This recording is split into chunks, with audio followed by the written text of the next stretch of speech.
Donc une fois que vous êtes sur le Google Doc, vous avez trouvé donc les images de chiens et celles sur fond transparent, on avait testé. Il y en a une sur fond blanc, c'est celle-là. Vous l'enregistrez dans un dossier que vous allez appeler jour 2 matin par exemple.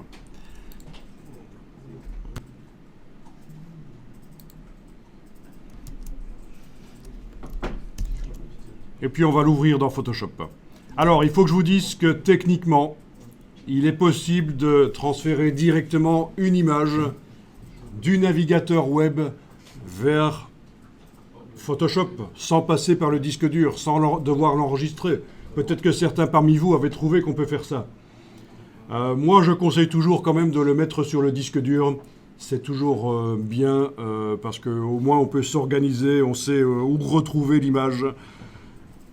Alors que le lien, c'est pas certain qu'on va le retrouver. Première chose. Mais donc techniquement, on peut transférer directement une image du navigateur web vers Photoshop. Alors, si on fait clic droit, copier l'image, et qu'on va dans Photoshop, et qu'on demande fichier nouveau, vous pouvez tester si vous voulez. Fichier nouveau, dans la boîte nouveau document de Photoshop, il propose de faire une image qui a une image vide là. On fait une image vide dans Photoshop. Et cette image a les mêmes dimensions que ce qui se trouve dans le presse-papier. Le clipboard, vous savez ce que c'est le presse-papier au niveau informatique? Non? C'est quand on fait CTRL-C, ça se stocke quelque part dans l'ordinateur, on va dire. C'est ce qu'on appelle le presse-papier. Donc, et prêt à être collé ailleurs. Et donc, c'est une caractéristique dans Photoshop. Quand vous avez dans le presse-papier une image que vous avez copiée n'importe où ailleurs, sur l'ordinateur, là, dans ce cas-ci, sur le navigateur web, et vous faites fichier nouveau, il vous propose de faire une image qui, normalement, a les bonnes dimensions pour contenir ce qui se trouve dans le presse-papier. Donc, il suffit de faire créer, fichier nouveau, et puis cliquer sur créer, et puis un CTRL-V, commande V, et voilà, l'image est dedans. Mais dans ce cas-ci, je l'ai déjà enregistré sur le disque dur, donc je vais fermer cette image sans l'enregistrer et je vais l'ouvrir en allant la chercher sur le disque dur dans mon dossier jour 2 matin.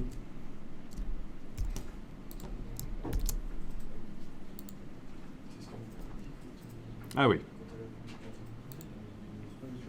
Voilà. Peut-être quand même aller désactiver chez moi cette option dont on a parlé tout à l'heure.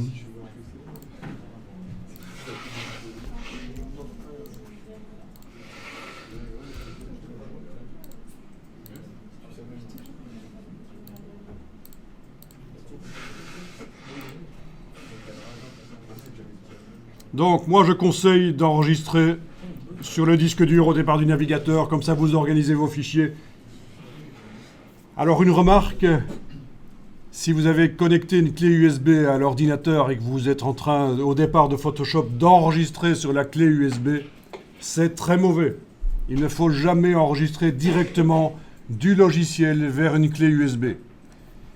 Il faut enregistrer sur le disque dur et puis après vous transférez du disque dur vers la clé USB avec l'explorateur de fichiers, mais jamais du logiciel vers la clé USB parce que vous allez enregistrer et parfois quand vous allez essayer de réouvrir ce que vous avez enregistré, ça ne va pas vouloir s'ouvrir, il va y avoir un message d'erreur parce qu'en fait quand on écrit sur une clé USB au départ du logiciel, il n'y a pas de système de vérification d'erreur d'écriture.